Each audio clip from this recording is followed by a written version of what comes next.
by the future, we're the ones they won't overlook. It's time to be the hero.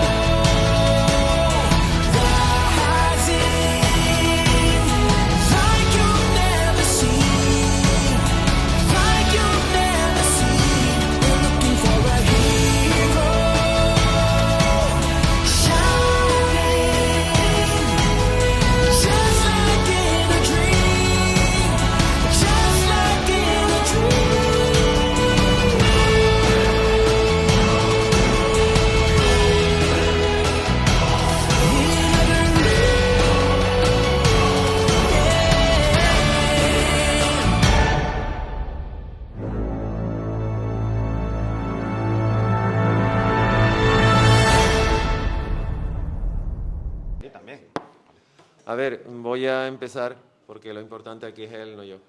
A ver, yo estoy sentado aquí, aparte porque silbo lo mismo por un rodo por un descosido, cosa que tengo totalmente asumida, porque a un nivel muy pequeñito hago lo mismo que hace él. O sea, él aborda el tema del cómic de una forma seria, rigurosa y académica, y yo cuando me dejan trato de hacerlo también. O sea, escritores o personas que se dedican al análisis teórico del lenguaje gráfico en este país somos muy poquitos. Yo se lo dije hace 48 horas, yo soy deudor o hijo adoptivo de él porque fue leyendo precisamente su libro sobre Barry Windsor Smith cuando encontré un texto en lengua castellana que respondía a las necesidades a las que yo demandaba de ese tipo de texto. Después de ahí encontré un editor que nunca entenderé porque me dijo que sí y al final salió un libro con mi nombre en la portada y de eso ya, como se suele decir, es historia. Y el hecho de sentarme al lado de él, aparte de sentirme eso, un poco como yo bebito, aquí papá, o tú hermano mayor y yo hermano pequeño, por aquello que queda mejor la analogía, es en cierta manera el final del círculo. Yo empecé por casualidad a escribir y va a ser 20 años que esto estoy haciendo, pero yo sigo siendo esa persona que cuando tiene que buscar algo en lengua castellana voy directamente, tengo en mis favoritos la página de la TVosfera. Y el poder estar contigo y sentarme contigo para mí es un tremendo honor poder hacerlo. Entonces, a partir de ahí, haz lo que consideres y por favor aprovechenlo porque personas como esta en nuestro país, también tenemos aquí a Manuel Darias, que desgraciadamente es él y poco más, personas como estas son las que hacen falta para que las nuevas generaciones se den cuenta de que hay que tener un poquito más de cabeza y ser menos el bobo. Porque gracias a personas como Manuel, bueno, en el caso los dos se llaman igual, lees un cómic y te das cuenta que un cómic es algo más que un montón de garabatos en una página. Bueno, muchas gracias. Muchas gracias, querido amigo. No me ha pagado previamente. No.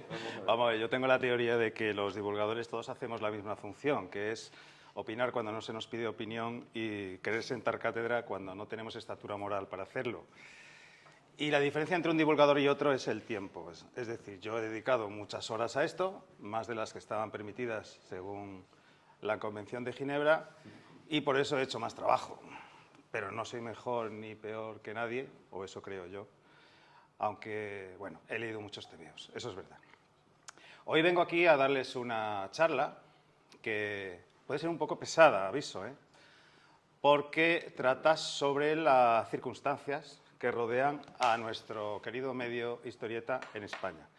Y lo he llamado un medio bloqueado fundamentalmente para llamar su atención, porque hay que poner alguna palabra llamativa para que la gente venga a las conferencias. Pero también porque es verdad. Y lo que quiero hacer con esta charla es, como a mí me invitaron sin darme un enfoque preciso sobre lo que tenía que decir, voy a hablar sobre qué es para mí el medio historieta, por qué considero que está bloqueado en nuestra cultura y a raíz de eso hablar de lo que hacemos en TVosfera, que ha sido la entidad que ha obtenido un premio en esta edición de Salón de Santa Cruz Cómic, por lo cual estoy enormemente agradecido. Así que vamos a ello. Cuando abordamos el problema de los tebeos, el tema de los tebeos o de los cómics o de las novelas gráficas, yo siempre establezco un acercamiento que creo que es necesario hacer. ¿Por qué? Porque la cultura no es capaz de hacerlo de primera mano y creo que el gran público tampoco. Yo creo que tenemos que distinguir entre el producto por el cual se vehiculan las historietas, el medio, y el medio mismo. Es decir, para que nos entendamos, El tebeo, yo lo llamo tebeo, no lo llamo cómic, me disculparéis, pero soy de una generación antigua. El tebeo es el objeto, lo material, lo que se toca, lo que se guarda, lo que se distribuye, lo que se vende, lo que se pone en el anaquel de la librería, ¿vale? Pero lo que contiene el tebeo, la historieta, es algo inmaterial, es algo que se lee, que se digiere, que se expresa, que se asume y que trasciende o no trasciende más allá de lo que la cultura quiera que trascienda. Y ahí es donde está la miga del asunto. En esta imagen, que le he robado a Sergio García, buen amigo, Premio Nacional de Ilustración el año pasado, se ejemplifica lo que quiero decir. El Quijote, nuestra cultura, está leyendo un tebeo, posiblemente un tío vivo, porque se ve ahí un 13 rue. Y lo que le rodea son personajes de los tebeos. Pero esos personajes no son el tebeo, esos son la historieta. Es lo que trasciende del tebeo, son los mensajes que han quedado en nuestra cultura de los tebeos. Si tenemos esto claro de punto de partida, excelente. ¿De acuerdo? ¿Por qué? Porque ahora vamos a entender por qué yo entiendo que el medio está bloqueado. Mirad, cuando yo me puse a catalogar tebeos, me di cuenta de que existe una cosa que se llama normas de catalogación internacional, que considera que la cultura está agrupada en bloques. Y esto no es fácil de entender en un primer momento, pero si tú, tomando esta imagen como ejemplo, que yo la utilicé en mi tesis doctoral, si tú te pones verticalmente con una obra, imagínate que pones aquí el Quijote y un montón con la colección del Capitán Trueno. Si lo observas desde arriba, verás el Quijote, una novela, el Capitán Trueno, un tebeo. Ya está. Ves una obra, ¿de acuerdo? La obra, el formato, el contenido, todo es lo mismo. Reflexioné sobre esto cuando estuve buscando una conexión entre La Ametralladora, que es una revista de la guerra, no sé si os sonará, es una revista de humor gráfico que se editó durante la guerra por el bando franquista. Esa revista murió y al cabo de un tiempo, cuando acaba la guerra, nace una cosa que se llama La Codorniz. Quizá os suene un poquito más. Bueno, pues había gente que pensaba que La Ametralladora y La Codorniz tenían algo de conexión y de hecho se considera que como uno de los directores de La Ametralladora fue un famoso director de teatro y también fue director de La Codorniz, ahí había una conexión, pero había un vacío. ¿Y dónde estaba ese vacío? Bueno, pues ese vacío estaba en una revista que se llama Tajo, que era un suplemento de un periódico franquista, del movimiento, perdón, y La Ametralladora supervivió dentro de Tajo. ¿Pero qué pasa con Tajo? Que Tajo es un suplemento que está dentro de un periódico que se observa por los catalogadores verticalmente. No se sabía que ahí estaba La Ametralladora. Hasta que no llegamos los investigadores tiquismiquis, que aplicamos una visión horizontal, no pudimos descubrir que había un título para la obra, había un desgajado en números, un desgajado en contenidos, obras y una trascendencia de esas obras. Esto es importantísimo. Y esto sigue sin hacerse por los métodos de catalogación internacional que están asumidos y en la Biblioteca Nacional no se cataloga así. Y nosotros decidimos que teníamos que catalogar así, lo cual es imposible, porque catalogar obra a obra es labor infinita. Entonces vamos a analizar muy someramente, no les quiero aburrir mucho, por qué entiendo yo que el medio dentro de los tebeos, es decir, el objeto, está bloqueado, para que lo entendamos. Esto es muy simplificador, es muy panorámico, pero claro, para mí los tebeos nacieron en 1830, en España existen desde 1870, son muchos años, no podemos describirlos ahora todo, pero para que os hagáis una idea de cómo funcionan las cosas. La historieta es un medio nuevo. Hay gente que todavía no entiende esto de que sea un medio nuevo, pero bueno, lo iremos entendiendo a lo largo de la charla. Es un medio nuevo que tiene un problema. Es un medio bisagra. Es un medio que nace entre los grandes medios de la Ilustración y las bellas artes anteriores y los nuevos medios de comunicación. ¿Qué ocurre? Cuando nace un medio nuevo que nosotros entendemos como contemporáneo, tiene una tecnología asociada. La fotografía tiene la película, la cámara oscura y la película, el cine tiene el celuloide, los videojuegos tienen la consola, Internet tiene la red. Los tebeos no tienen tecnología propia, la imprenta ya era de la literatura y de la prensa, y el papel prensa era de los periódicos. Entonces, es un medio vicario, es un medio que nace dependiente de otros medios, y eso le condiciona. Y su lugar de distribución eran los kioscos, como este que acabáis de ver del siglo XIX en Francia. Otro problema que tienen los cómics es que, por ser un medio vicario, se tiene que apoyar en otros soportes. No tiene soporte propio en un principio y nacen otros soportes y eso condiciona su aparición. Las tiras de prensa están ligadas a los periódicos y posteriormente los cómics hallan su camino y consiguen soportes propios, pero quedan enjaulados en esos soportes, quedan bloqueados. Un ejemplo son los comic books, que nacen en los años 30 y siguen publicándose sin cambiar durante muchos años, y eso los condiciona culturalmente, porque los cómics se asocian a ese formato siempre y no pueden escapar de ese formato, ¿de acuerdo? En nuestro país pasa algo similar con los cuadernillos y con las revistas.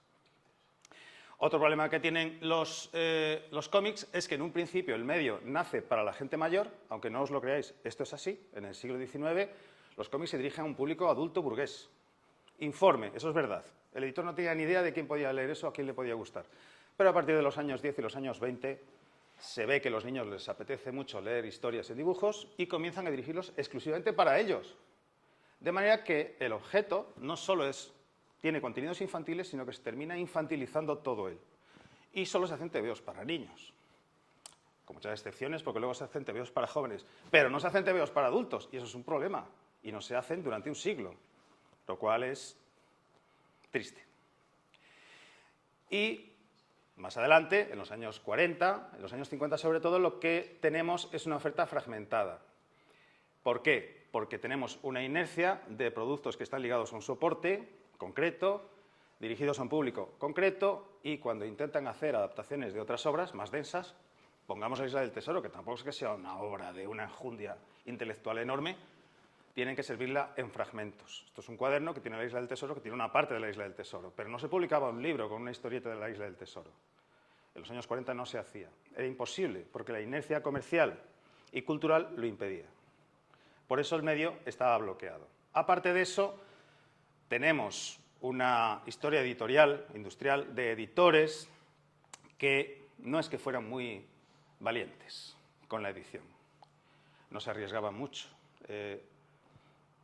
Acudían al beneficio inmediato, ¿de acuerdo? Y descubrieron que haciendo tiradas muy grandes, vendían mucho, en aquel tiempo había tiradas muy grandes de cómics de este tipo, a precios muy económicos. Es verdad que la España de entonces, habló de la posguerra, ya estamos en los años 40, era una España con pocos medios y comprar un TVO pues era un lujo, salvo que costara 0,50 céntimos, como en este caso, ¿no? Y estos precios se mantuvieron baratos durante muchos años. Hasta los años 60 los TVOs eran muy baratos. ¿Por qué? Porque se apoyaban en ese sistema de publicación y de edición, muy barato, sin apenas autoexigencia, que condiciona, de nuevo, los contenidos y los mensajes que producían en esos TVOs. Y un problema más añadido, por último, en este periodo, es que aquí se recurrió mucho a la imitación. No fuimos a autores que arriesgáramos, no arriesgamos. También es que, estoy hablando como representante de los autores, nos pagaban muy mal, está muy mal pagado. Aquí hay un ejemplo de los infinitos ejemplos que hubo de copia de Flash Gordon, que era una historieta americana muy popular, pues el enésimo ejemplo de copia de Flash Gordon que se repitió una y otra vez. Había grandes autores americanos que se copiaban a menudo, uno de ellos era Alex Raymond y sus historietas, ¿no?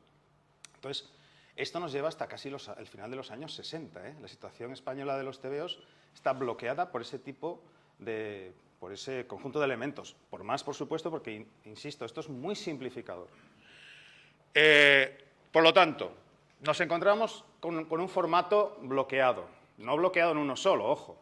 Estos son los 11 formatos que hubo en la historieta española hasta el final del periodo clásico, que yo localizo en 1970, bueno, hasta la muerte de Franco, ¿de acuerdo?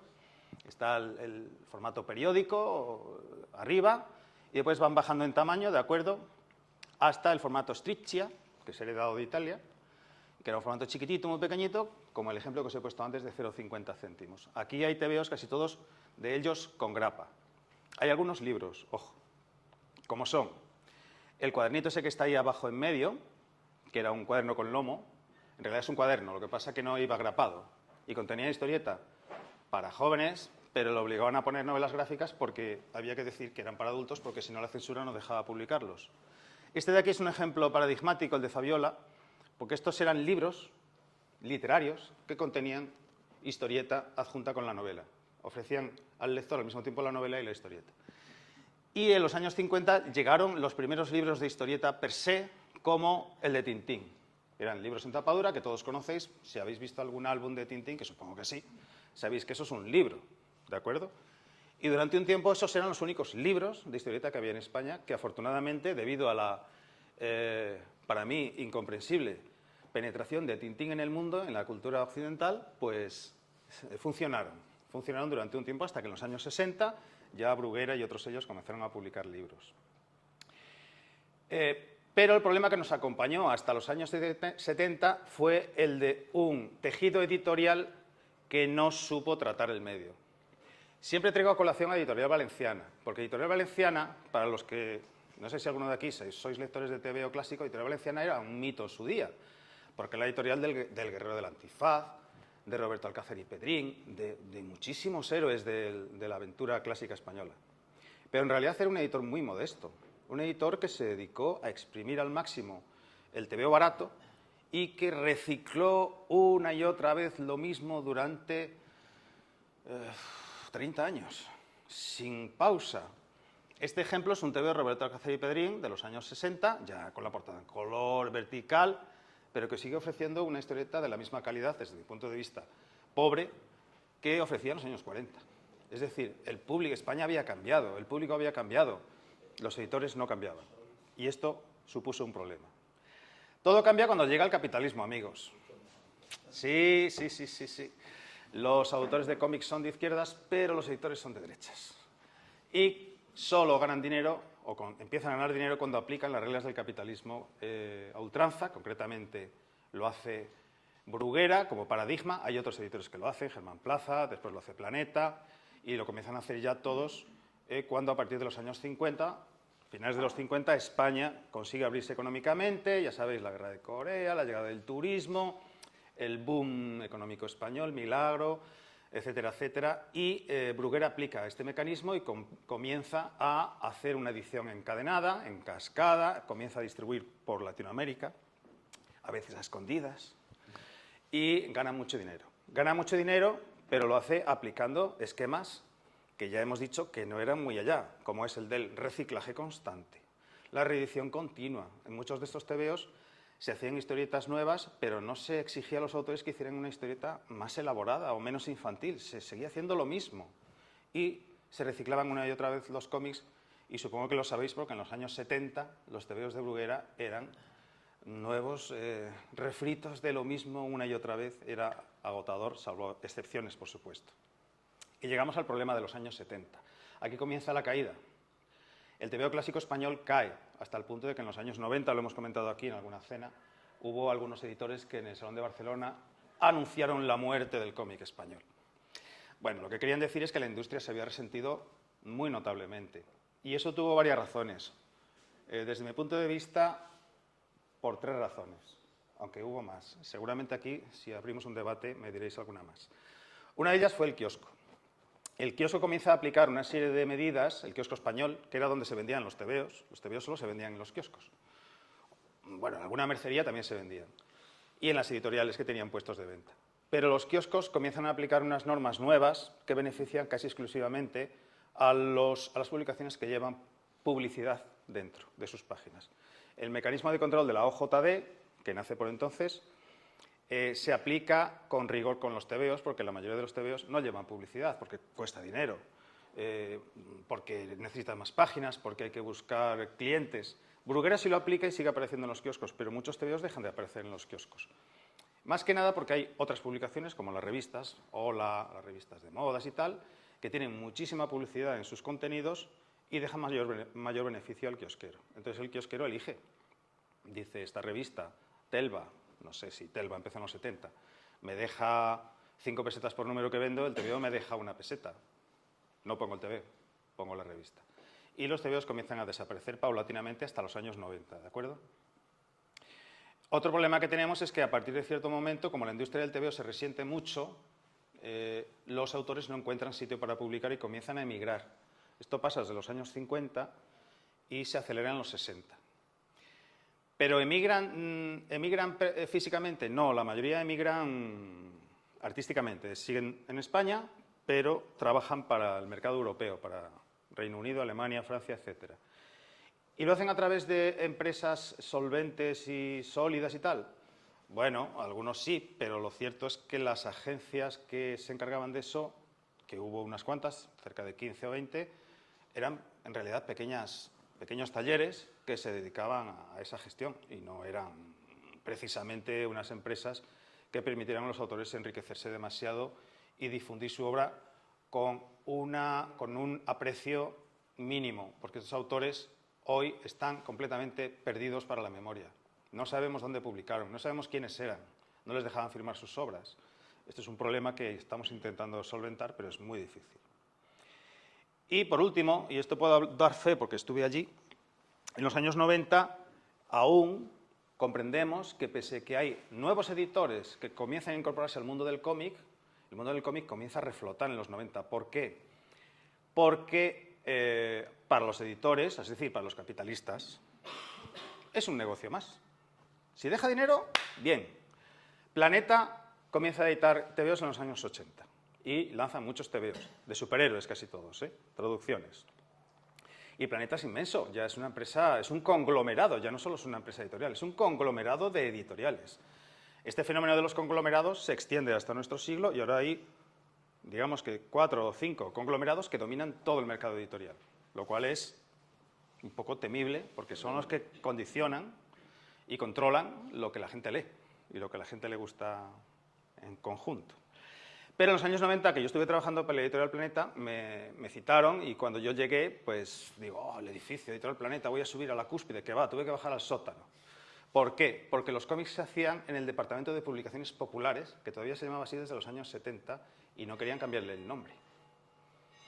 No le cambiaron el nombre. Seguía siendo el departamento inferior de la editorial. La consideración del cómic todavía seguía siendo una infraconsideración.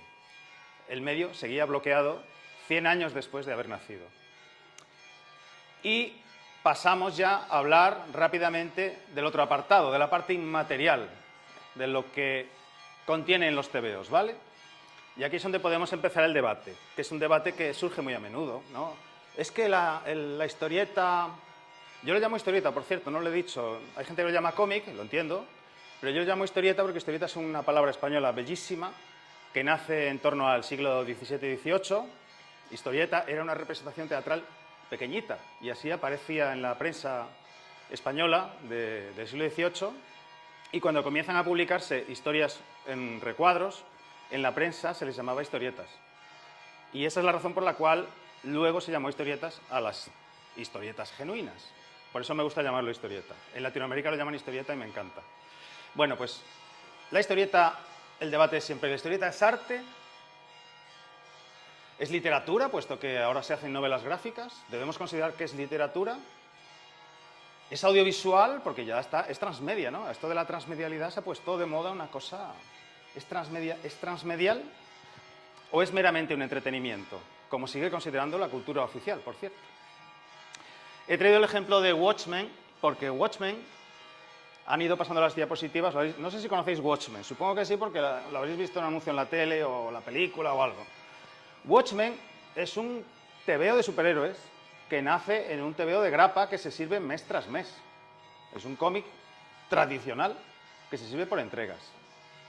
Hombre, es mucho más de eso. ¿Por qué? Porque lo hizo un guionista que, al igual que lo de los divulgadores, Alan Moore no es que sea muy buen guionista, es que es un guionista que le dedica más tiempo, esencialmente, y él mismo lo reconoce así. ¿Qué pasa con Watchmen? Watchmen consigue una afición que invita a los editores a refundir la colección de cuadernos en un libro. Cuando se convierte en libro, ojo, pasa a ser una novela gráfica. Y se reivindica como tal. Ya no es un cómic, no es un comic book. Por Dios, no. Es una novela gráfica y asciende en el escalafón de la calidad. Con el paso del tiempo, el libro funciona muy bien, pero hay un chalao que decide hacer una película. Ese chalao a mí me gusta, y la película me gusta, me gusta mucho. Y decide una película. ¿Qué significa eso? Significa que el cómic, la novela gráfica se ha convertido en cine. O sea, eso en nuestra cultura ya es muy importante, importantísimo. Pero aún más importante es que con el paso del tiempo, hace pocos años, a alguien se le ocurre hacer una serie de televisión. Hoy en día, que te hagan una serie de televisión es el colmo de la calidad artística en el mundo. Si tienes estas 4 cosas, evidentemente, eres audiovisual, eres arte Eres novela gráfica, por lo tanto eres literatura y además funcionas como entretenimiento, eso es fantástico. Con esto quiero decir que para mí el medio historieta es todo eso y no lo voy a debatir. Me parece absurdo ponerse a debatir que si una historieta es arte o no lo es, porque ese debate no ha lugar dentro de las categorías de la crítica de arte. No ha lugar. Lo puedes considerar arte o no lo puedes considerar arte. Lo puedes considerar literatura si quieres, pero en realidad es un medio distinto de la literatura. ¿Lo puedes considerar audiovisual? Si te da la gana, sí, no es auditivo. El sonido se representa con recuadros vacíos, ¿no? Es distinto. Pero lo que yo digo es que no es necesario plantear este debate. Es un medio distinto con sus propias características. Y esas características son las que expongo aquí, desde mi punto de vista, por supuesto. Traigo a colación a Persépolis porque no sé si sabéis que le han concedido un premio a la autora. El premio es uno de los premios más importantes de este país, el Princesa de Asturias. Y es una obra magnífica, por supuesto, pero para mí es tan magnífica como la mayoría de obras de historieta buenas que he leído en mi vida. Es decir, es una obra narrativa, ¿puedes decir que es literatura? Bueno, es una obra narrativa. Es una obra que forma parte del ámbito de la comunicación y para nosotros, para los estudiosos, lo importante es que tiene una sustancialidad propia. La sustancialidad en el ámbito de la comunicación es lo que caracteriza a un medio frente a otro medio. Es decir, lo que quiero decir es que con la historieta se puede contar cualquier historia, sea infantil o sea la más dramática, de una manera concreta que en otro medio no se podría contar. Y eso es lo importante. Cuando tú utilizas una viñeta negra al lado de una viñeta blanca para semejar un problema dramático y un vacío, eso no lo puedes hacer en otro medio. En literatura lo tienes que describir, en el cine lo tienes que representar de una forma animada. En la historieta lo haces así. Tiene su propia sustancialidad. Es un medio con su propia entidad. Y no caben debates. Es artístico si tú quieres, claro que sí. Y tiene su propia trascendencia. Y esto es muy importante. El medio tiene una trascendencia propia y debemos valorarla. Y quiero que eso quede ahí claro como parte de la introducción que yo quería hacerles. Y pasemos al bloqueo. ¿Hemos desbloqueado cosas de esas que yo he descrito? Muy a grosso modo, insisto. Aquí podéis rebatirme lo que queráis. ¿Hemos desbloqueado algo? Sí, ha habido 3 desbloqueos muy importantes. El primero, el del desbloqueo de género. ¿Por qué? Porque durante casi todo el siglo XX los cómics servían historieta infantil o historieta juvenil de aventuras. También historieta romántica. Pero eran casi 3 bloques que no se podía uno salir de ellos. ¿A alguien se le ocurrió hacer alguna historieta abstracta? No. ¿Historieta adulta sobre el drama de la migración española al extranjero? No, a nadie se le ocurrió hacer eso. Se hacían esos bloques genéricos porque el medio estaba bloqueado por razones comerciales y culturales. Pero se desbloquea a partir de la llegada de la posmodernidad en los años 60.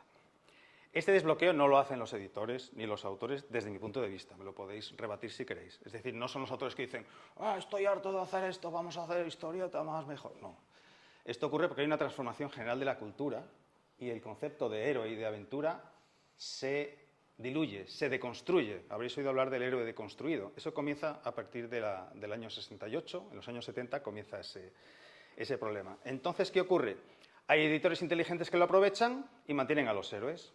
Hay editores que no lo aprovechan y los héroes mueren. En España, Roberto Alcázar muere. En Estados Unidos, Batman sigue, se mantiene. Los editores cambian al héroe, lo hacen más sensible o más corruptible o más torturado por dentro. Hasta los años 70, Batman no tenía ningún problema. Él iba por la vida, yo soy Batman, ¿qué pasa? A partir de los años 70 dice, es que me mataron a mis padres, tío, que no veas. Pero persiste. Eso fue un alivio cultural para los editores, desde luego. Y mantengo la imagen. ¿Por qué? Porque también hay un desbloqueo del formato, que ocurre a partir de los años 70.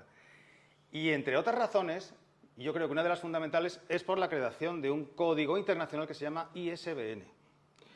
Para los que no lo sepáis, Will Eisner y algunos otros editores, es que ahora mismo no me acuerdo de los nombres, pero los editores, los que publicaron Bloodstar de Richard Corben, los cómics de Jill Kane que tenían formato de libro, los de Jim Stranko y el propio Will Eisner, comenzaron a pelear porque el ISBN solo se aplicaba a los libros. Ellos decían, yo quiero que mis productos estén también controlados bajo el código ISBN porque eso permite que todos los libreros del mundo puedan pedir mi producto a través de ese código. No se lo permitieron. Los comic books de grapa no entraban dentro de esa categoría, eran folletos. Así que dijeron, pues voy a hacer libros. Y ese es uno de los nacimientos de la llamada novela gráfica. La necesidad de que haya libros de cómic. Afortunadamente, con el tiempo, no solo estos editores, sino los editores de DC y Marvel comienzan a hacer libros. En los años finales de los 70 y en los 80 ya tenemos libros de superhéroes, entre ellos Batman. Y después está el desbloqueo del concepto, el concepto cómic, por supuesto. Esta pelea tiene lugar en este siglo, es muy reciente, cuando los autores, en este caso sí, los autores y los editores, comienzan a pelear porque sus obras tengan una mayor consideración y también por tener mayor libertad de expresión con sus obras. Los autores de superhéroes no podían. Los superhéroes no eran de su propiedad, no eran sus hijos. Ahí no podían experimentar más allá. Pero sí los autores de otro tipo de cómic. Y comienzan a hacerse cómics muy distintos, muy ambiciosos, dramáticos, autobiográficos, sobre enfermedades, sobre problemas sociales. Y esos se agrupan bajo la bandera de la novela gráfica y eso funciona. Funciona hasta tal punto que el mercado lo fagocita, como era de esperar. El mercado lo come todo, que lo sepáis. Y lo fagocita hasta tal punto que, de nuevo, y aquí lo vemos, no hace falta que vaya muy lejos, los cómics de superhéroes de los años 70, estos son cómics de los años 70, son de una colección de novelas gráficas. Y ahora son novelas gráficas cualquier TVO que esté editado con formato libro, si el editor así lo quiere, aunque sea un TVO infantil. Pero hemos conseguido desbloquear eso. Hay cosas que no hemos conseguido desbloquear, ya voy terminando, que son, por una parte, la consideración del medio en este país. En Francia ese desbloqueo ya ocurrió. En Italia también ocurrió, lo que pasa es que siguen dándole mucha importancia al TVO popular. Pero en España no ha ocurrido. Entre nosotros sí, entre nosotros el cómic ya es adulto y somos todos felices porque estamos integrados en la cultura más elevada. Pero en la realidad no es así. Y traigo aquí esto como ejemplo porque por casualidad estuve en Sanlúcar de Barrameda la semana pasada. El fin de semana pasado estuve en Sanlúcar haciendo una visita guiada por la ciudad y me hablaron de Fernández de Lugo. Fernández de Lugo fue un navegante sanluqueño, nació en Sanlúcar, que fundó esta ciudad, la ciudad de Santa Cruz de Tenerife. Y me hablaron de la ruta que dio la vuelta al mundo de Magallanes, que como sabéis, los barcos salían de Sevilla, pero la iglesia, los curas, estaban en Sanlúcar para darles la última bendición y oficialmente el capitán se montaba allí. Y un barco no es un barco hasta que no tiene capitán. Entonces Magallanes se montó en Sanlúcar. La expedición partió de Sanlúcar, dio la vuelta al mundo, Magallanes se murió y volvió al Cano. Bueno, es una historia muy bonita. Una historia para niños, claro, porque salieron 250 y volvieron 19. Los demás murieron. Y cuando nos contaban esta historia, nos decía el guía, sí, porque incluso han hecho tebeos sobre la historia esta de la vuelta al mundo, está muy documentada. Incluso han hecho tebeos para niños, decía el tío. Es verdad que hay algunos tebeos sobre la vuelta al mundo, pero no hay ninguno para niños que yo sepa. Son para jóvenes, pero él citaba este. Y este tebeo es uno de los más cruentos que puedes leer sobre la vuelta al mundo, en el que te cuentan, porque te lo cuenta el médico de la nave, cómo se iban muriendo, cómo las ratas le iban comiendo la comida y cómo se les iban cayendo los dientes y se iban pudriendo por dentro los navegantes de esa vuelta. Este hombre que decía esto era un hombre muy culto, doctorado en historia, con una cultura popular amplísima, pero seguía considerando la historieta como un medio para niños. Después tenemos otro problema, y aquí entramos en las cifras, y es que pese a las dos grandes revoluciones que hemos vivido últimamente, la revolución de las TIC en el comienzo del siglo XXI, las tecnologías de impresión se renuevan completamente. En las imprentas sale mucho más barato imprimir. ¿Los editores aplican esa baratura, ese descuento a sus beneficios? Seguramente sí. ¿Se lo dan al autor? Creo que no. Con la revolución digital posterior, la entrada en Internet y la actual situación en la que estamos, también podrían haber repercutido esos beneficios sobre el autor, pero el porcentaje del autor sigue estando inmutable desde hace décadas. El porcentaje del autor es el que veis ahí, es un 10% sobre el precio de venta de cualquier producto impreso, tanto en literatura como en cómic. Creo que sigue siendo así. La parte de León se la lleva el distribuidor y que lo reparte con el librero ya lo que él decida, ¿no? Esta es una situación que no es buena. ¿Por qué? Porque los que hacen las historietas son personas que son autores. Los que hacen las historietas también yo considero que son los editores. Son una parte importante si se implican en el proceso. Pero la parte fundamental es el autor. Y el autor debería estar mejor cuidado. Y esta situación, desde mi punto de vista, en la industria española es insostenible. Esto no debería ser así.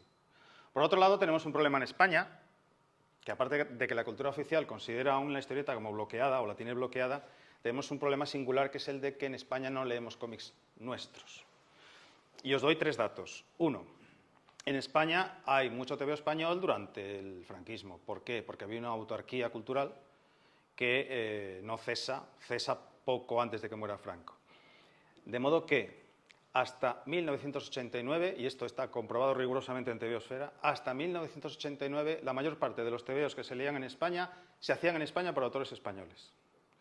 A partir de 1990 ya nunca más volverá a ocurrir eso. Ya los TVOs que más se leen son los que hacen los autores norteamericanos, porque lo que se lee es cómic norteamericano fundamentalmente. O sea, el quesito del cómic americano comienza a crecer en 1990. Y el año pasado ocurrió otro paradigma, que es que por primera vez en la historia los TVOs que más se leen en España los hacen los japoneses. Desde el año pasado el cómic que más se lee en España es el que se traduce del japonés. El siguiente es el americano y el siguiente es el español. Y mucho me temo que en breve el tercer lugar estará Francia. Afortunadamente nuestros autores están emigrando a Francia y a Estados Unidos y los volvemos a leer aquí traducidos al poco tiempo. Pero esto yo pienso que es un problema para nuestra industria y también lo es para nuestra cultura. Deberíamos cuidar más a nuestros autores y a nuestra producción nacional.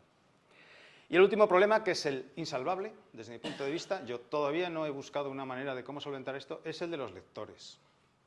Hay menos lectores. Cuando se hace una encuesta sobre hábitos de lectura, los periódicos, en función de lo que decida el gabinete ministerial de turno, dicen: ¡oh, sí, los niveles de lectura se han mantenido porque los medios digitales han aumentado! No, los lectores están bajando. Esto es una prospección del INEGI, que es fiable, y detalla que estamos bajando los niveles de alfabetización y de lectura desde unos años para acá. Cada vez hay menos lectores. Es verdad que los hábitos de lectura han cambiado. Aquí hay chavales y hay jóvenes que seguramente leen mucho en Internet. Los mensajes que leen son más cortos, son más condensados y no se ponen a leer el Ulises. Imagino que no les apetecerá. Pero lo cierto es que los hábitos de lectura han cambiado y eso es muy perjudicial para el cómic, porque el cómic sigue siendo un medio visual que contiene textos y es conveniente acercarse a leerlos. Es muy conveniente. Y por último, bueno, voy bien de tiempo. Por último, les voy a hablar de lo que hacemos en TVOsfera sobre la base de lo que les he comentado. Yo soy un joven anónimo que en los años 90 a mí me gustaban muchísimo los TVOs. Las razones, creo que entre las razones están que yo de niño no tenía televisor. Sí, sé que es muy raro de comprender. Yo soy de una familia muy humilde. Esta mañana le comentaba a nuestro querido director Paco Pomares que yo nací en un pueblo que ya no existe. Yo soy hijo de la España vaciada, mi pueblo no existe. Y mis padres eran muy humildes. Y yo no tuve televisión hasta que yo me compré una, con 18 años, con mi primer sueldo. No veía televisión, no tenía en casa. Mi padre pensaba que la televisión, el fútbol y los Beatles eran 3 demonios y nunca quiso comprar una televisión.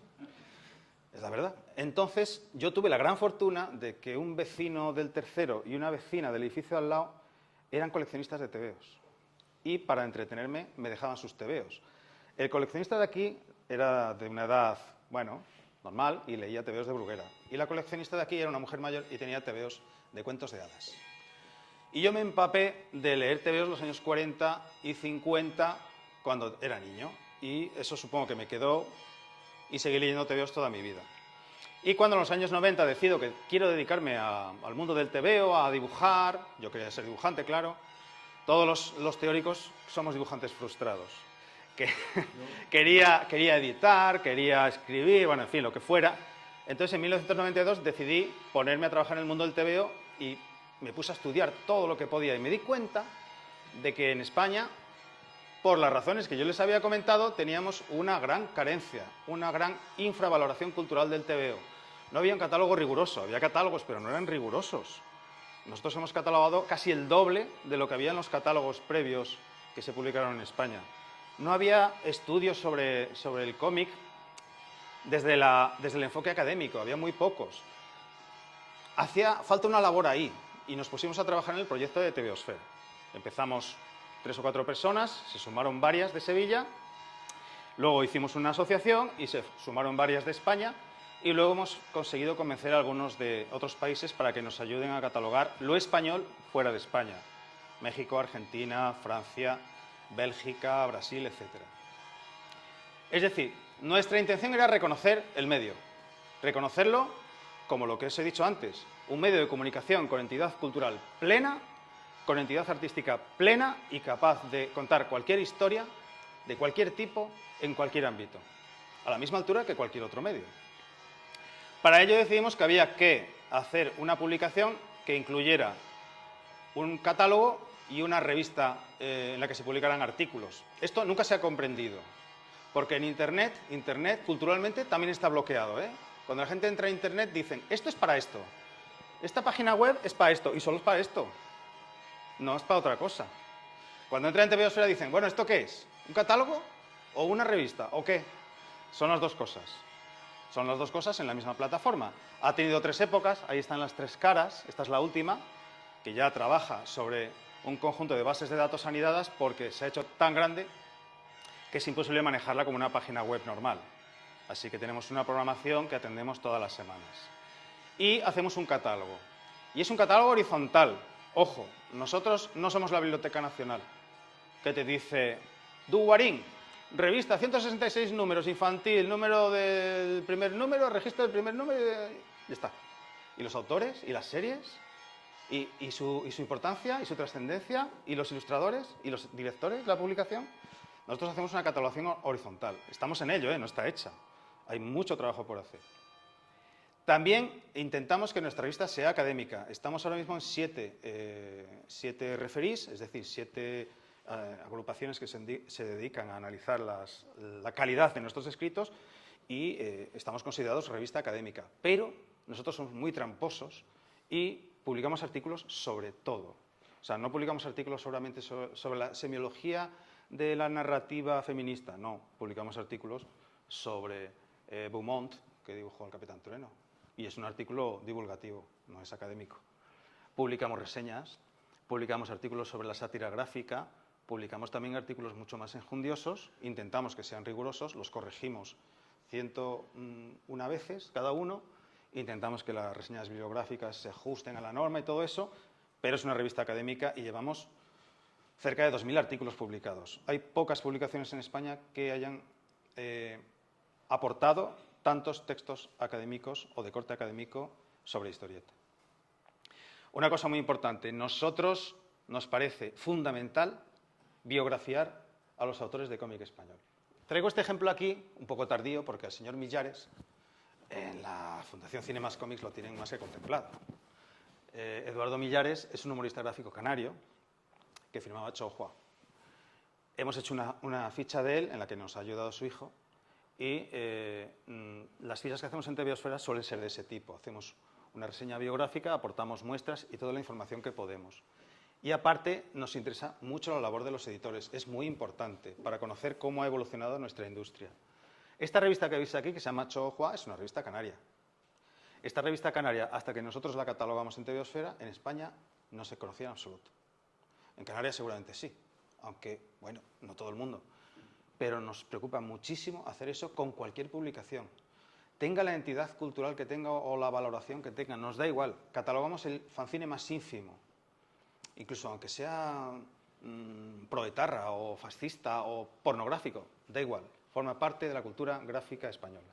Lo queremos catalogar todo con rigor, por supuesto. No vamos a hacer tampoco propaganda.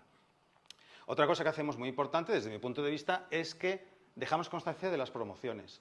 Esto sé que puede resultar un poco extraño en la era actual. En la era actual todo el mundo se da cuenta de todo, porque está en Twitter, en Instagram, Facebook y tal, y lo tiene al día, ¿no? Hay una exposición, vamos para allá. Vale. Cuando ha pasado un mes, ¿dónde buscas esa exposición? No la encuentras. ¿Por qué? Porque los medios de comunicación en Internet son un scroll infinito y cuando llegas a la parte de abajo no puedes volver atrás. Nosotros dejamos registro de todo e intentamos ir al pasado a rescatar las promociones que se hicieron, porque estos son esfuerzos que se hicieron en pro de la historieta. Y los intentamos catalogar todos. He traído el de Santa Cruz evidentemente aprovechando la situación, ¿no? Esto queda ahí y quedará siempre ahí mientras podamos mantenerlo, claro, mientras no haya una llamarada del sol o una quiebra total del sistema.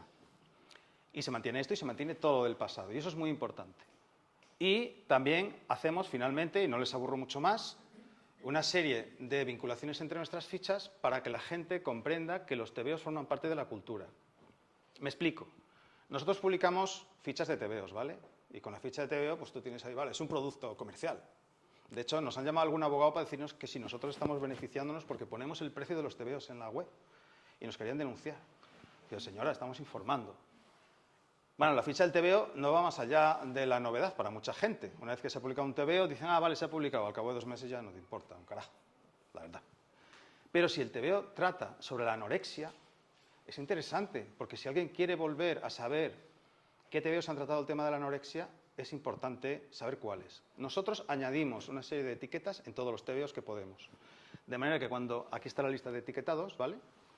Cuando tú quieres buscar algo sobre los tebeos que tratan de la CNT o de los cómics abstractos, pulsas ahí y te salen todos los tebeos que tienen esa etiqueta. No solo los tebeos, también las colecciones, las editoriales que lo han tratado, las promociones que lo han, o los audiovisuales, porque también catalogamos películas y otro tipo de cosas. Y por último, ya que estoy aquí, hago promoción, les hablo de las funcionalidades que hemos creado en Tebeosfera, que son muy importantes desde mi punto de vista. Una de ellas es Mi Tebeosfera, que eso se ha abierto a todo el mundo desde hace mucho tiempo y que viene a ser pues, una red social. Habrán notado que lo he dicho sin mucho entusiasmo, porque a mí las redes sociales no me van, pero habría que hacerlo. Es una red social en la que tú te metes y puedes elegir los tebeos que tienes en tu casa, pues los marcas y ya tienes un registro de tu colección, ¿vale? Puedes intercambiar tebeos con otras personas que estén dentro de la red. Y una cosa muy interesante, amigos, sobre todo para los investigadores que ya lo han utilizado unos cuantos, y es que nosotros, de tapadillo, ocultamente, y espero que no salga de esta sala, estamos digitalizando todos los tebeos españoles. Página a página, los digitalizamos y los guardamos. Están en Tebeosfera, están en el servidor de Tebeosfera. Y si formas parte de este equipo, allí arriba, supongo que no se ve, hay una cosita que se llama Tebeovisores, está allí arriba, y ahora mismo hay 60.000. Ahora mismo cualquiera que entre en esta funcionalidad puede hojear un tebeo de antes de 1970, español, que tengamos nosotros subido ahí. De manera que si alguien quiere hacer un trabajo, o simplemente leerse otra vez el Capitán Trueno, entra y pasa las páginas con el dedo, claro, o sea, digitalmente o con el ratón, y los puede hojear y los puede consultar. Hay ya varios investigadores, sobre todo extranjeros, sorprendentemente, que se han interesado por la cultura de nuestra historieta y han utilizado esta base de datos para trabajar, sobre todo con tebeos del franquismo, que es lo que más les ha llamado la atención. Chicos, Flechas y Pelayos, de ese tipo de cosas. Yo pienso que es una funcionalidad muy interesante. Y ahora estamos trabajando en otra, y con esto ya acabo completamente, que se llama Tebeosfera Pro. Esto está ya abierto, pero estamos en beta. La cosa es que es muy difícil hacerlo. Pero me parece súper importante. Es una pena que no podamos verlo conectados a Internet porque esto está pensado para profesionales, pero con trampa. No está pensado para los profesionales como Juan Álvarez, que ya es un profesional, una dimensión. No, está pensado para la gente nueva que quiere ser profesional. ¿Por qué? Porque es una funcionalidad que te permite acceder a toda la información condensada del mundo del cómic pensando en ser profesional. Es decir, ¿a qué premios puedo optar? Tú le das y te salen todos los premios que ahora mismo están en vigor, porque nosotros catalogamos todas las convocatorias. ¿Qué instituciones puedo acudir para pedir una ayuda? ¿En qué escuelas puedo estudiar cómic? Las hay privadas y las hay ligadas a la universidad. Están todas aquí. O sea, tú le vas dando y os prometo que se desglosa y tenéis el enlace actualizado a esos puntos. ¿Con qué catálogos cuento? ¿Con qué ayudas puedo contar? En ayudas están las becas, las subvenciones y hay otras 2 o 3 tipos de ayudas. ¿A qué agrupaciones puedo acudir para pedir ayuda? Agrupaciones de autores, agrupaciones de ilustradores, de teóricos también hay. Y esto solamente es una parte. Hay otra parte que es más divertida, que sirve para saber qué gente cumpleaños hoy, cuántas mujeres hay dibujando en el cómic español ahora mismo, hace un recuento automático de nuestro catálogo y te dice cuántas hay. Ya os digo que es 1/3 de los hombres, ahora mismo. ¿Cuántos editores ahora mismo están trabajando en el ámbito del cómic? Y te los ordena por número de ediciones, de manera que tú puedes acudir al que más publica porque va a ser el que más te pague, posiblemente. Quizá no. Lo que os quiero decir es que esta funcionalidad va a ser de gran utilidad, si se sabe usar, para quienes se acercan, sobre todo para los jóvenes, que se acercan al mundo del cómic y no saben, porque os aseguro que muchos no saben a dónde acudir, a quién pedir consejo, o cómo se pide una subvención, o si existen becas. Y todo estará aquí, al alcance de 4 o 5 clics. Y yo creo que ya está bien, ¿no? Ya les he aburrido bastante. Muchas gracias por atenderme y por ver cómo es TV Esfera.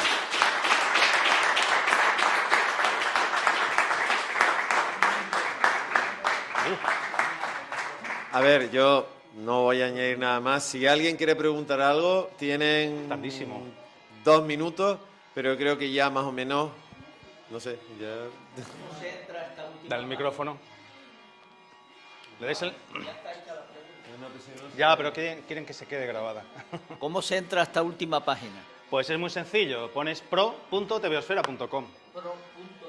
En tu caso, como eres Manuel Darias, tú ya estás en TVosfera. Pro te reconoce. Entonces tú encontrarás un formulario, entras en pro.tvosfera.com. Habrá un formulario que te dice, ¿tiene usted página en TVosfera? Y tú dices, sí, y pones, buscas tu página, que es Darias, Manuel, clic. Haces OK, entonces yo recibo un mensaje, te doy OK inmediatamente porque sé que eres tú, y pasas directamente ya a ver TVosfera Pro. Hemos puesto este sistema porque nos hemos dado cuenta de que en Internet hay muchos seres que no tienen forma, y esto es verdad. Hay personas que se apuntan a todo por el mero hecho de autopromocionarse. Entonces, a nosotros nos ha escrito un señor de un bufete de abogados, y yo le he preguntado, ¿pero usted tiene algo que ver con el cómic o algo? Y dice, no, yo quiero promocionar mi bufete. Digo, pues no. Y después hay otros robots, en Internet hay robots que se dedican a pulsar en todos los sitios para intentar colar información o publicidad. Entonces hemos puesto un sistema de control. Debería ser de acceso más libre, pero de momento hemos puesto un sistema de control. Pero en tu caso ya te digo que es muy fácil entrar. Verás, puedes entrar y verás que además hemos dispuesto la facilidad de que si tú quieres retocar tu ficha de autor, lo vas a poder hacer. Es decir, tú, estos de TVosfera no han puesto lo guapo que soy. Pues tú entras y dices, y además es considerado el divulgador más guapo de Canarias. ¿Lo puedes poner? Sí, te quiero decir que tienes libertad para añadir biografía a tu ficha. ¿Por qué hacemos esto? Porque hay muchos jóvenes que hacen fanzines que desean que sus fanzines sean conocidos y no tienen modo de hacerlo. De esta manera conseguimos que si le dedican unos minutos puedan entrar y completar su biografía, lo cual enriquece el catálogo y a ellos supongo que les enriquece el ego. De lo que se trata es de construir la memoria de la historieta gráfica española. Bueno, no va a ser, bueno, va a ser una pregunta. Yo lo único que quiero es decirte, expresarte mi máxima admiración. Bueno, hombre. Por llevar tantos años, ¿no? Y hacerlo tan bien, ¿no? Haber hecho posible que exista esta web que tanto ayuda a tanta gente, ¿no? Y lo que has contado hoy, ¿no? Cómo has ido planteando y ampliando continuamente el contenido para que cada vez más gente, ¿no? Pues pueda acceder y conocer tanto la historieta de ahora, la de antes, y esta última sorpresa con el Pro, me parece un acierto. Bueno, a ver hasta dónde podemos llegar. Y te felicito. Gracias. Y quiero preguntarte, ¿cuál es tu autor preferido español? Pues francamente no lo sé, pero voy a decir una obviedad. Francisco Ibáñez, por decir uno. ¿Por qué? Porque Francisco Ibáñez ha sabido reconocer los límites que tenía la historieta más allá de los límites de la creación. Es decir, Francisco Ibáñez sabía que la historieta no podía trascender más allá del bloqueo, pero ha seguido haciendo una historieta palatable, comestible, aprehensible y divertida para todos los públicos en España hasta que se ha muerto. Y eso no lo ha conseguido nadie más que él. Y por eso lo elijo, pero vamos, en fin, hay muchos, hay autores maravillosos, Carlos Jiménez es otro, pero por decir uno, Francisco Ibáñez, que es un tótem. A raíz de lo que me comentabas, TVosfera es muy curioso, pero como yo le comentaba ayer a Laura, los divulgadores nos dedicamos a esto porque queremos hacerlo. La gente que trabaja en TVosfera hace esto porque le encanta hacerlo. Le encanta vivir entre sus tebeos, es verdad. Hay algunos que son viejecitos jubilados que habían decidido ya previamente que cuando se jubilasen se iban a dedicar a revisar sus viejos tebeos y lo están haciendo y están gozándola. Entonces, cada vez que trasladan datos a una ficha, dicen, he metido aquí los autores que no estaban. Digo, genial, maravilloso. Pero yo he pasado tanto tiempo en esto que ya me he dado cuenta que nosotros, yo no espero ya ni reconocimiento, ni premios, ni nada. No lo espero. No lo necesito. Eso es lo bueno, ¿eh? No lo necesito. Y las personas que más nos escriben siempre son personas que nos cuentan lo bien que se sienten en TVosfera. O sea, nos escriben señores de Guadalajara o de Irún que dicen, ay, de verdad, es que me dais la vida, yo me meto por la mañana, estoy un rato aquí viendo mis cachorros o mis víboras, lo que sea, y estoy aquí más feliz que la mar. Y nos escribe una señora y nos dice, oye, ¿os acordáis? ¿Me podéis ayudar? Que yo leí de niño una historieta que salía un extraterrestre que era como un diablo negro que salía en una historieta pequeñita en una revista. Dice, sí, hombre, sí, es una de Vázquez. Y se lo decimos y se pone toda contenta porque le descubrimos esa gota de añoranza, ¿no? Eso es maravilloso, simple y llanamente maravilloso. Y Concretamente entro todos los días, y cuando digo todos los días, es todos los días en TVosfera. yo también. En mi página. Yo también. Yo también. No tiene mérito. Sí, también. Los domingos también. Los domingos también. Los domingos y las fiestas de guardar, todos los días, sí. Hoy he entrado precisamente porque me han avisado de un fallo que había monumental en una ficha del Capitán Trueno, precisamente, que es uno de los pilares, y habíamos dado una información errónea que no se había corregido y ya está corregida, afortunadamente. Esa es una de las ventajas de Internet, que se puede... Claro, que lo puedo hacer desde aquí, me he ido al hotel, yo viajo siempre con mi ordenador, siempre voy a todos los sitios con mi portátil y siempre estoy trabajando y forma parte de mi vida y ya está. Este es mi trabajo, A mí me gustaría mi vida. decir brevísimamente que siempre hemos sentido desde la Fundación una admiración rayana en lo patológico en relación con, Lo patológico. con TVosfera, básicamente por el trabajo de arqueología cultural que realizan, ¿no? En general, casi todos los esfuerzos que se realizan por catalogación y recuperación de patrimonio son esfuerzos que reciben muchísimo apoyo de carácter institucional. Una de las demostraciones del bloqueo al que antes te refería es que no ocurre así con el mundo del cómic. Exactamente. El mundo del cómic, excepto en Francia y en Bélgica, se considera una manifestación más de la cultura popular y ni siquiera de las más interesantes. Y no tiene, digamos, apoyo público. Tampoco es que tengamos ningún derecho a exigir que lo tenga. Pero cuando uno se tropieza con proyectos tan gigantescos, es que es la biblioteca de Babel lo que están construyendo. O sea, cuando uno se tropieza con esfuerzos tan gigantescos como el TVosfera, lo único que se puede hacer es quitarse la gorra y decir, chapo, han hecho un trabajo y siguen haciendo todos los días, incluso esta mañana, un trabajo extraordinario. Gracias. Yo os conmino a que en vez de admirarme tanto, nos ayudéis. Si veis que algo no está, escribís y lo ponemos, o que entréis y cataloguéis los tebeos que tenéis en casa, en fin. Paco, Toda colaboración es bienvenida. Una puntualización. Tenemos todo el derecho del mundo a exigir que con los impuestos que se pagan se preocupen por hacer más allá de las sandeces de turno. Perdona, pero yo al vivir en otro país allí les cuesta mucho gastarse el dinero público. Si tú pagas unos impuestos tienes todo el derecho del mundo a decirle a una institución, a un ministerio, a un gobierno, gástese usted el dinero en preservar nuestro patrimonio. Ese es el error. Sí, lo estamos pidiendo, ¿eh? O sea, el problema es que aquí se tiene mucho miedo a no a gritar, sino a exigir una realidad. Y si tú estás pagando unos impuestos, tienes derecho a exigir, decirle a un señor, me parece muy bien que usted preserve la iglesia donde están las campanas que nos atormentan cada media hora, pero también tiene usted tiene la obligación, es solo el domingo, tiene usted la obligación de tener una buena red de bibliotecas que no hay, tiene usted la obligación de tener una buena red de jardines de infancia, colegios de primaria, secundaria, universidad, y usted tiene una obligación de cuidar la cultura, y lo que él ha dicho, para las generaciones de los 40, 50, 60, si no llega a haber tebeos en este país, la gente se hubiese acabado tirando por un puente, porque no había otra cosa, porque las televisiones llegaron como llegaron, y para uno que tenía televisión, el resto no tenía. Entonces, ya está bien también o sea, ¿yo pago impuestos para qué? ¿Para sentarme a que un descerebrado se gaste $500,000 de euros en montar una fiesta popular que cada vez gusta menos, como está pasando en Gran Canaria? Pero en Gran Canaria, que es una ciudad que casi tiene $500,000, hay 8 bibliotecas. Perdona, pero lo siento mucho, eso no es así. O sea, el complejito de Oliver Twist pidiendo gachas, Paco, lo he dicho muchas veces. A este país le ha traído al que estas iniciativas tengan nombres y apellidos, porque tienen nombres y apellidos, pero la sociedad sigue viviendo en el mundo piruleta.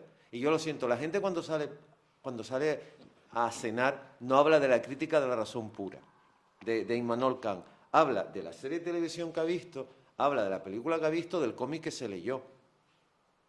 Entonces, no tienes derecho, tienes todo el derecho, porque en Francia, y tú lo sabes muy bien, y en Italia tú lo sabes muy bien, si se tocan determinadas cosas, la gente va al cuello. Y aquí no, aquí da igual, aquí tenemos 12 años la Biblioteca Nacional cerrada, nadie dijo nada, y lo que él ha dicho, los tebeos han acabado en la basura, los originales de todos estos señores han sido vendidos al peso porque estaban en un almacén en Madrid y nadie hizo absolutamente nada. Perdona, sí, bajo mi punto de vista, y soy más chico que tú, pero lo siento, bajo mi punto de vista tenemos todo el derecho del mundo a decirle a los mandarines, como decía el gran Pepe Alemán en Gran Canaria, que se gasten el dinero en cuidar nuestra cultura. Y en nuestra cultura lo mismo vale un edificio modernista que vale el Capitán Trueno. Así es, así es. Lo que pasa por vivir en el China. Nosotros estamos ya Tenemos que cortar ya. y nos lo planteamos. Yo sí todos los días, además. Bueno, Eduardo, Los niños más. tenemos que ir cortando por lo visto porque llega otra persona a hablar Oye, ha y sido un tiene... placer. Pues muchísimas gracias. Gracias a todos.